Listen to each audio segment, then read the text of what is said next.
Hello students, welcome to VIP टू सब। मेरा नाम शिवेश है और मैं आप लोगों को यहाँ पे साइंस पढ़ाता हूँ। तो स्टूडेंट्स, पिछले कुछ वीडियोस में मैंने आप लोगों को फर्स्ट चैप्टर के इंडेक्स और एक्सरसाइज के क्वेश्चन सॉल्व करके बताए हैं। इस वीडियो में मैं आप लोगों को जो हमारा साइंस का जो सेकेंड चैप्टर है एसिड बेस एंड सॉल्ट, उसके क्वेश्चन और आंसर्स को सॉल्व करके बताऊंगा। तो फिर चलिए हमारा आज का क्लास अब स्टार्ट करते हैं।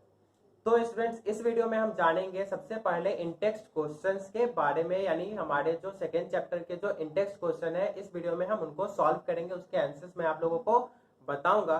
तो जो हमारा पहला क्वेश्चन है वो ये है कि you have been provided with 3 test tubes, one of them contains distilled water and the other 2 contains an acidic solution and a basic solution respectively. If you are given only red litmus paper, how will you identify the contents of its test tube? तो students, ये जो सवाल है वो हमारा page number 18 का है और इस क्वेश्चन में हमें दिया है कि हमारे पास 3 सॉल्यूशंस है, 3 टेस्ट ट्यूब्स है। जो पहला टेस्ट ट्यूब है उसमें हमारे पास डिस्टिल्ड वाटर है और बाकी के दोनों में, एक में एसिडिक सॉल्यूशन और दूसरे में बेसिक सॉल्यूशन है। तो हम आपको बताना, हम लोगों को इसको आइडेंटिफाई करना है कि कौन सा हमारा एसिड है, कौन सा बेस है और कौन सा न्यूट्रल है, क्योंकि जो हमारा डिस्टिल्ड वाटर होता है वो न्यूट्रल होता है, ना ही वो एसिडिक होता है ना ही बेसिक होता है। और इसके लिए हमें सिर्फ प्रोवाइड किया गया है एक रेड लिटमस पेपर का, यानी हमें सिर्फ एक रेड कलर का लिटमस पेपर दिया गया है। तो हमारे पास 3 टेस्ट ट्यूब्स है, A B C, A B और सी। एक में हमारा डिस्टिल्ड वाटर हो सकता है, एक में एसिडिक होगा और दूसरे में बेसिक होगा, और हमारे पास रेड लिटमस पेपर है। कैसा पेपर है? Red litmus. तो हम क्या करेंगे, हम सबसे पहले इस रेड लिटमस पेपर पे तीनों सॉल्यूशन का एक एक ड्रॉप डालेंगे। जो सॉल्यूशन इस रेड लिटमस पेपर का कलर ब्लू कर देगा वो हमारा क्या होगा? बेस होगा, क्योंकि बेस जो होता है वो रेड लिटमस को किस में चेंज कर देता है? ब्लू में चेंज कर देता है। मान लेंगे सॉल्यूशन ए जो है वो रेड लिटमस को क्या चीज में चेंज कर देता है? ब्लू में चेंज कर देता है।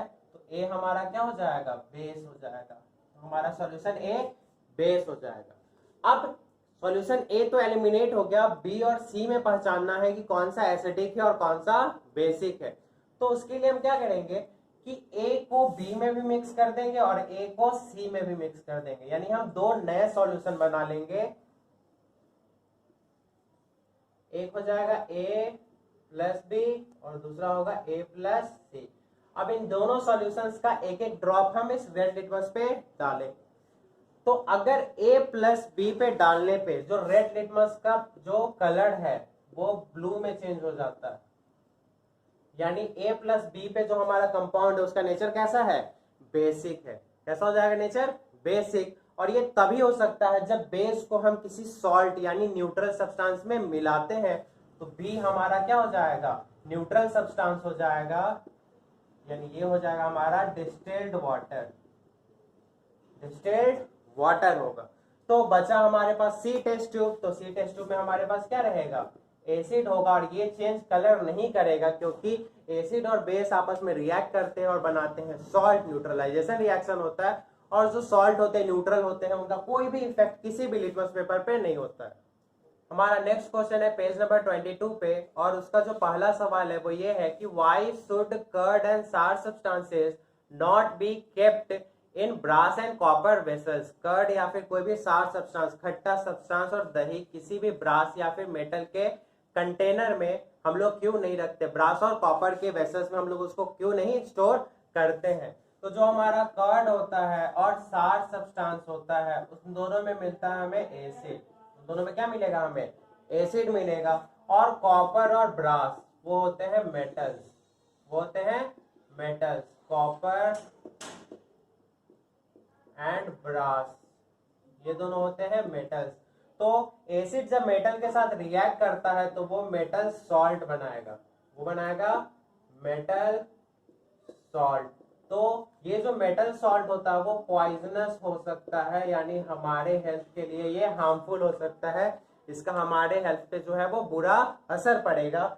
इसीलिए हम क्या करते हैं, एसिड को मेटल के कंटेनर में नहीं स्टोर करते, क्योंकि एसिड जो होते हैं वो मेटल से रिएक्ट करते हैं और बना देते हैं मेटल सॉल्ट, जो कि हमारे लिए हार्मफुल हो सकता है। इसी पेज का जो हमारा अगला क्वेश्चन है, जो हमारा सेकेंड क्वेश्चन है, वो है which gas is usually liberated when an acid reacts with a metal, illustrate with an example, how will you test for the presence of this gas. मतलब एसिड किसी मेटल के साथ रिएक्ट करता है तो कौन सा गैस लिबरेट होता है, कौन सा गैस इवॉल्व होता है, और इसको एक एग्जांपल के साथ बताना है। साथ ही साथ बताना है कि इसमें जो गैस रिलीज हो रहा है, इवॉल्व हो रहा है, लिबरेट हो रहा है, उसको किस तरह से हम टेस्ट करेंगे। तो अभी मैंने आप लोगों को बताया है कि जैसे कि कोई भी एसिड किसी मेटल के साथ रिएक्ट करता है तो वो बनाता है मेटल सॉल्ट, मेटल सॉल्ट। साथ ही साथ वो लिबरेट करता है हाइड्रोजन गैस, साथ ही साथ क्या लिबरेट करता है, हाइड्रोजन गैस। तो इसका जो पहला क्वेश्चन का जो पहला पार्ट है वो होगा हमारा कि इसमें कौन सा गैस रिलीज हो रहा है, हाइड्रोजन गैस रिलीज हो रहा है। अब इसका एक हम एग्जांपल देखेंगे जिसके मदद से इसको समझेंगे हम। तो जिंक अगर रिएक्ट करता है H2SO4 के साथ यानी सल्फ्यूरिक एसिड के साथ तो वो बनाता है जिंक सल्फेट यानी ZnSO4, और साथ में H2 यानी हाइड्रोजन गैस उससे इवॉल्व होता है, निकलता है, लिबरेट होता है। ठीक है, अब इस हाइड्रोजन गैस जो यहाँ पे इवॉल्व हो रहा है उसको किस तरह से हम डिटेक्ट कर सकते हैं, कैसे पता लगाएंगे कि इस रिएक्शन में हाइड्रोजन गैस ही निकल रहा है। तो जहां पे हाइड्रोजन गैस निकल रहा होगा वहां पे अगर हम एक कैंडल लेके जाएंगे, मोमबत्ती लेके जाएंगे, तो वो जो हमारा कैंडल है वो बर्न होता है पॉपिंग साउंड के साथ, यानी पटपट की आवाज के साथ उसका बर्निंग होगा। अगर कैंडल हमारा पॉपिंग साउंड के साथ बर्न होता है तो हमें पता चलता है कि इस रिएक्शन के समय, इस रिएक्शन के दौरान हमारा जो है हाइड्रोजन गैस इवॉल्व हुआ है। हमारा जो नेक्स्ट क्वेश्चन है वो है metal compound A reacts with dilute hydrochloric acid to produce effervescence. The gas evolved extinguishes a burning candle. Write a balanced chemical equation for the reaction if one of the compound form is calcium chloride. मतलब कोई एक metal का compound है वो hydrochloric acid के साथ react करता है तो वो एफरवेसेंस यानी बुलबुला उससे निकलता है। साथ ही साथ उसमें जो गैस निकल रहा होता है वो बर्निंग कैंडल को बुझा देता है। उसका बैलेंस केमिकल इक्वेशन लिखना है जब उसमें से एक कंपाउंड जो है वो कैल्शियम क्लोराइड है, यानी एक प्रोडक्ट के बारे में हम लोगों को दे दिया है CaCl2। कोई मेटल ए है वो रिएक्ट कर रहा है हाइड्रोक्लोरिक एसिड के साथ, कोई मेटल ए है वो हाइड्रोक्लोरिक एसिड के साथ रिएक्ट कर रहा है तो दे रहा है कैल्शियम क्लोराइड। साथ ही साथ एफरवेसेंस निकलता है उसमें, यानी कार्बन डाइऑक्साइड भी उससे रिलीज हो रहा है। तो यहाँ पे हम देख रहे हैं कि कैल्शियम क्लोराइड बन रहा है और हाइड्रोक्लोरिक एसिड के साथ वो रिएक्ट कर रहा है। तो हम लोग जानते हैं कि अगर मेटल कार्बोनेट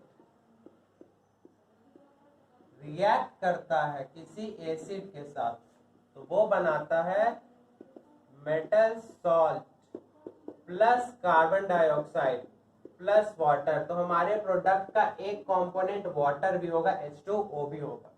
क्योंकि ये जो सॉल्ट है वो कैल्शियम का है तो कार्बोनेट भी हमारा कैल्शियम का ही होगा, तो ये होगा CaCO3। तो जो हमारा A है यानी जो हमारा मेटल कंपाउंड है वो होगा कैल्शियम कार्बोनेट। अब इसका बैलेंस्ड केमिकल इक्वेशन लिखना है। तो रिएक्टेंट्स में हमारे पास एक कैल्शियम है, प्रोडक्ट में भी एक कैल्शियम है। रिएक्टेंट्स में एक क्लोरीन है, प्रोडक्ट एक कार्बन है, प्रोडक्ट में भी एक कार्बन है।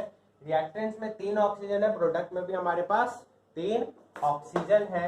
लेकिन रिएक्टेंट्स में हमारे पास 2 हाइड्रोजन और प्रोडक्ट में हमारे पास 2 हाइड्रोजन और 2 क्लोरीन है, लेकिन रिएक्टेंट में एक ही हाइड्रोजन एक ही क्लोरीन है। तो इसके आगे अगर 2 लगा दिए तो ये हो जाएगा हमारा बैलेंस्ड केमिकल इक्वेशन इस पूरे रिएक्शन का। नेक्स्ट जो इंटेक्स क्वेश्चन है वो हमारा पेज नंबर 25 पे, जो है why do hydrochloric acid and nitric acid etc so acidic character in aqueous solution while solution of compounds like alcohol and glucose do not show acidic character। मतलब hydrochloric acid चाहे nitric acid यानी HCl, HNO3, H2SO4 ये सारे जो होते हैं वो aqueous solution में ही एसिडिक अपना बिहेवियर शो करते हैं, जबकि जो हमारा ग्लूकोज होता है और अल्कोहल होता है वो शो नहीं करता है एक्वस सॉल्यूशन में एसिडिक बिहेवियर। तो ऐसा इसलिए होता है कि जब भी इन एसिड्स को मिलाया जाता है पानी में, इनको क्या किया जाता है, पानी में मिलाया जाता है, तो ये रिलीज करते हैं H+ आयन, जो कि वाटर के साथ रिएक्ट करके हाइड्रोनियम आयन बना लेता है। ग्लूकोज का भी फॉर्मूला, उसमें भी हाइड्रोजन होते हैं, C6H12O6, इसमें भी हाइड्रोजन होगा C2H5OH, लेकिन ये हाइड्रोजन रिलीज नहीं करते, H+ आयन रिलीज नहीं करते, इसीलिए एसिडिक बिहेवियर नहीं शो करते, क्योंकि एसिडिक बिहेवियर शो करने के लिए आयंस का उसमें H+ आयन का होना जरूरी है। जब तक कोई कंपाउंड H+ आयन रिलीज नहीं करेगा, वो ना तो एसिडिक बिहेवियर शो करेगा और OH- रिलीज नहीं करेगा तो बेसिक बिहेवियर भी शो नहीं करेगा। तो ये H+ आयन रिलीज नहीं करते हैं नीचे वाले ग्लूकोज और अल्कोहल, इसलिए इनका बिहेवियर जो होता है वो सॉल्यूशन में, एक्वस सॉल्यूशन में एसिडिक नहीं होता है।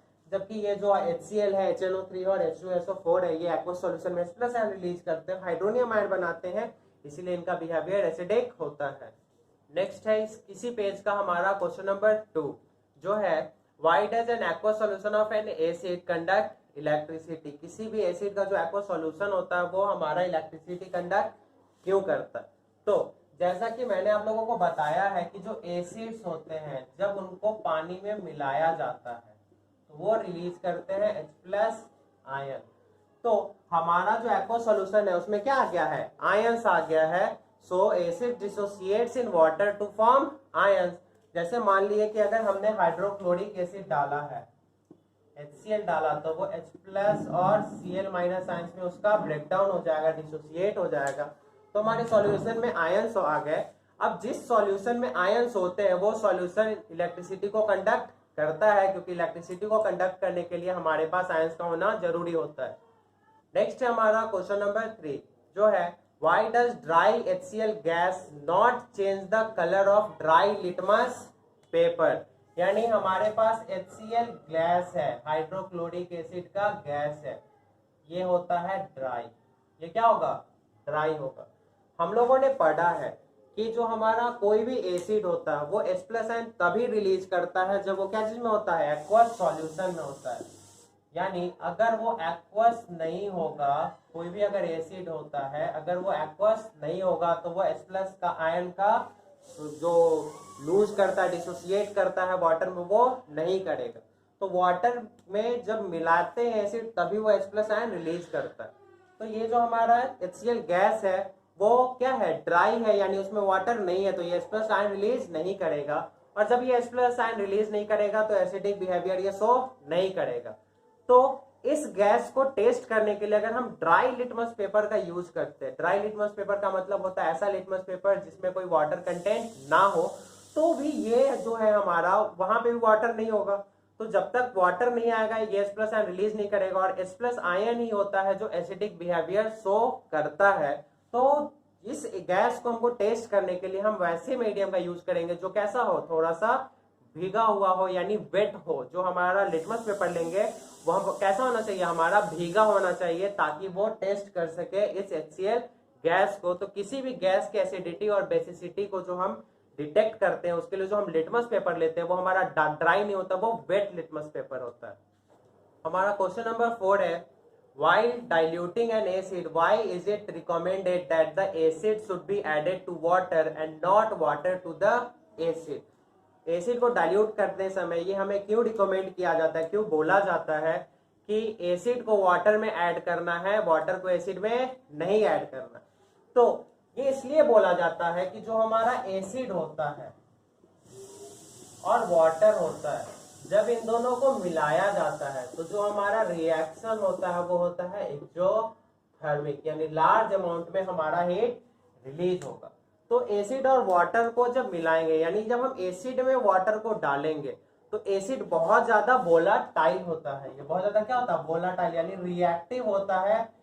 तुरंत ये हीट को डिटेक्ट कर लेगा, जैसे ही इसको हीट प्रोवाइड किया जाएगा ये क्या हो जाएगा, गर्म हो जाएगा और वेपर में चेंज हो जाएगा।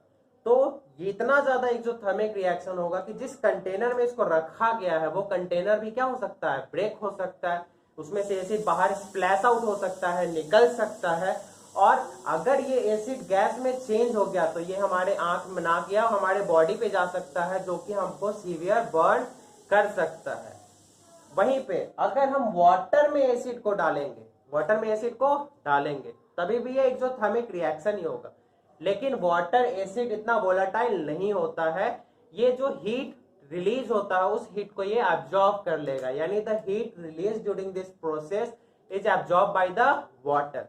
पर हम एसिड को वाटर में मिलाएं इसका मतलब ये नहीं है कि हम बिल्कुल सेफ है, हमें एसिड एक ही बार में नहीं डाल देना है, हम उसको ड्रॉप बाय ड्रॉप डालते हैं और साथ ही साथ जिस कंटेनर में मिला रहे होते हैं उसको स्टर कर रहे होते हैं, यानी घोल रहे होते हैं कि उसमें कोई भी इफेक्ट ना पड़े, वो सारे जो हमारा हीट रिलीज हुआ है, हीट जो इवॉल्व हुआ है वो इवेंटली पूरे कंटेनर में डिस्ट्रीब्यूट हो जाए। नेक्स्ट है हमारा question number 5, how is the concentration of hydronium ions affected when a solution of N acid is diluted. किसी भी एसिड के सॉल्यूशन को अगर हम डाइल्यूट करेंगे तो उसमें जो हाइड्रोनियम आयन है उसके कॉन्सेंट्रेशन पे क्या इफेक्ट पड़ता है। तो बताया था मैंने आप लोगों को कि एसिड अगर वाटर के साथ रिएक्ट करता है तो वो H+ आयन रिलीज करता है, और ये जो H+ आयन है वो वाटर के साथ रिएक्ट करेगा और बना देगा हाइड्रोनियम आयन H3O+ आयन। अब अगर इस एसिड को डाइल्यूट कर रहे हैं यानी पानी इसमें मिला रहे हैं तो H3O+ आयन का जो कॉन्सेंट्रेशन है वो होते जाएगा कम, वो क्या होगा, कम होगा, और हमारा H2O का कॉन्सेंट्रेशन बढ़ेगा। तो H3O+ आयन का कॉन्सेंट्रेशन जब किसी एसिड को हम डाइल्यूट करते हैं तो वो जो कॉन्सेंट्रेशन होता है वो डिक्रीज होता है, क्योंकि इसके वजह से जो हमारा एसिड का स्ट्रेंथ है वो भी क्या होता है, डिक्रीज होता है, घटता है, कम होता है। नेक्स्ट है हमारा क्वेश्चन नंबर 6। क्वेश्चन नंबर 6 है, how is the concentration of hydroxide ions affected when excess base is dissolved in a solution of sodium hydroxide. यानी सोडियम हाइड्रोक्साइड का सॉल्यूशन है, यानी इसके साथ क्या मिला हुआ है, H2O मिला हुआ है, एक्वस सॉल्यूशन है। अगर इसमें एक्स्ट्रा बेस डाला जाता है यानी एक्स्ट्रा हम सोडियम हाइड्रोक्साइड डालते हैं तो इसमें जो OH- का जो कॉन्सेंट्रेशन है वो उसके साथ क्या होगा। तो जो हमारा सॉल्यूशन में OH- का कॉन्सेंट्रेशन है वो बढ़ेगा, वो क्या होगा, बढ़ेगा, increases when extra base is added. जब एक्स्ट्रा बेस ऐड किया जाएगा, इसमें जोड़ा जाएगा, मिलाया जाएगा तो इसमें OH- आयन का कॉन्सेंट्रेशन बढ़ेगा, और अगर OH- आयन का कॉन्सेंट्रेशन बढ़ रहा है तो H+ आयन का कॉन्सेंट्रेशन घट रहा है, और H+ आयन का कॉन्सेंट्रेशन घट रहा है यानी pH बढ़ रहा है, pH बढ़ रहा है तो हमारा बेसिसिटी भी बढ़ रहा है यानी बेस का स्ट्रेंथ भी बढ़ेगा। नेक्स्ट इंडेक्स क्वेश्चन हमारा पेज नंबर 28 पे, और उसका जो पहला सवाल है वो है, you have two solutions A and B, the pH of solution A is 6 and pH of solution B is 8, which solution has more hydrogen ion concentration, which of this is acidic and which one is basic। यानी हमारे पास दो solutions है, एक A है और दूसरा B है। A का जो pH है वो 6 है और B का जो pH है वो 8 है, इनमें से किसके पास H+ आयन का कॉन्सेंट्रेशन ज्यादा होगा। तो हम जानते हैं कि जो हमारा pH होता है वो इनवर्सली प्रोपोर्शनल होता है 1/H+ आयन के कॉन्सेंट्रेशन से, यानी H+ आयन का जो कॉन्सेंट्रेशन है वो बढ़ता है तो pH कम होता है, और ये H+ आयन का कॉन्सेंट्रेशन घटता है तो pH ज्यादा होता है। तो ये जो A है हमारा, A का pH कम है, A का pH क्या है, कम है, pH कम है तो H+ आयन का कॉन्सेंट्रेशन ज्यादा होगा, यानी H+ इसमें क्या होगा, मोर होगा, और इसमें H+ लेस होगा, क्योंकि pH इनवर्सली प्रोपोर्शनल होता है H+ आयन के कॉन्सेंट्रेशन से। pH घटता है H+ आयन का कॉन्सेंट्रेशन बढ़ता है, pH बढ़ता है H+ आयन का कॉन्सेंट्रेशन घटता है। अब H+ आयन का कॉन्सेंट्रेशन ज्यादा है किसके मुकाबले, B के मुकाबले, और साथ ही साथ हम लोग जानते हैं कि 7 से कम pH होता है तो एसिडिक होता है, और 7 से ज्यादा होता है तो बेसिक होता है। तो क्योंकि इसका pH 7 से कम है तो ये हमारा क्या हो जाएगा, एसिडिक सॉल्यूशन हो जाएगा, और इसका ज्यादा है तो ये बेसिक सॉल्यूशन हमारा हो जाएगा। नेक्स्ट हमारा क्वेश्चन नंबर 2। क्वेश्चन नंबर 2 है, what effect does the concentration of H+ ions have on the nature of solution. H+ ion का कॉन्सेंट्रेशन सॉल्यूशन के नेचर पे उसका क्या इफेक्ट होता है। तो अभी मैंने आप लोगों को पिछले सवाल में बताया कि H+ आयन का अगर कॉन्सेंट्रेशन बढ़ता है तो हमारा एसिडिटी भी बढ़ता है, एसिडिटी increases। और अगर H प्लस आयन का कॉन्सेंट्रेशन घटता है यानी ये डिक्रीज होता है तो हमारा बेसिसिटी जो होता है वो इंक्रीज होता है। बेसिसिटी इंक्रीज हुआ तो H प्लस आयन का कॉन्सेंट्रेशन बढ़ा, एसिडिटी बढ़ा। H प्लस आयन का कॉन्सेंट्रेशन घटा, बेसिसिटी बढ़ा। अगर एसिडिटी बढ़ता है तो बेसिसिटी घटता है, और अगर बेसिसिटी बढ़ता है तो एसिडिटी घटता है। यानी एसिडिक प्रॉपर्टी बढ़ता है H प्लस आयन के कॉन्सेंट्रेशन के बढ़ने से, और बेसिक प्रॉपर्टी बढ़ता है H प्लस आयन के कॉन्सेंट्रेशन के घटने से, क्योंकि हमारा H प्लस आयन का जो कॉन्सेंट्रेशन होता है वो इनवर्सली प्रोपोर्शनल होता है 1/pH के। और अगर ये बढ़ रहा है तो pH कम हो रहा है, यानी जितना कम pH उतना ज्यादा एसिडिक, और जितना ज्यादा pH उतना कम एसिडिक, यानी उतना ज्यादा बेसिक।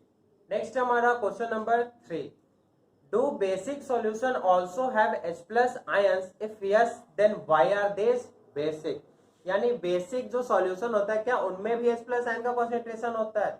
तो हाँ, उनमें भी H प्लस आयन का कॉन्सेंट्रेशन होता है। तो yes, they also have H plus ion concentration, लेकिन वहां पे H प्लस आयन का जो कॉन्सेंट्रेशन होता है वो कम होता है OH माइनस के मुकाबले। यानी OH माइनस का आयन का कॉन्सेंट्रेशन बेसिस में ज्यादा होता है और H प्लस आयन का कम होता है, इसीलिए वो कंपाउंड कैसे होते हैं?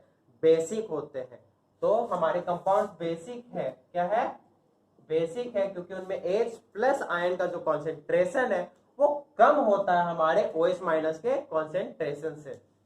तो स्टूडेंट्स ये थे हमारे एसिड बेस एंड सॉल्ट्स के क्वेश्चंस। मैंने आपको इसके सॉल्यूशंस को अच्छी तरह से होपफुली एक्सप्लेन किया है। अगर आप लोगों को फिर भी इससे रिलेटेड कोई डाउट है तो वो आप हमारे नीचे कमेंट सेक्शन में छोड़ सकते हैं, या फिर हमारे व्हाट्सएप ग्रुप को आप ज्वाइन करते सकते हैं, जहाँ पे आप आगे के बाकी के स्टडीज को आप कंटिन्यू कर सकते हैं। मेरे पिछले वीडियोस को देखने के लिए आप यहाँ पे आई बटन को क्लिक कर सकते हैं, जहाँ पे आपको मेरे पिछले सारे वीडियोस दिखेंगे मिलेंगे वहाँ पे आपको मेरे सारे वीडियोस। और आप हमसे कनेक्ट कर सकते हैं फेसबुक पे और इंस्टाग्राम पे, जिसका लिंक हमारे नीचे डिस्क्रिप्शन में दिया हुआ है। तो आप बढ़िया से सारे चैप्टर्स के सारे क्वेश्चन को फिर से सॉल्व कीजिए, फिर से देखिए। मिलते हैं हम लोग फिर अपने नेक्स्ट क्लास में।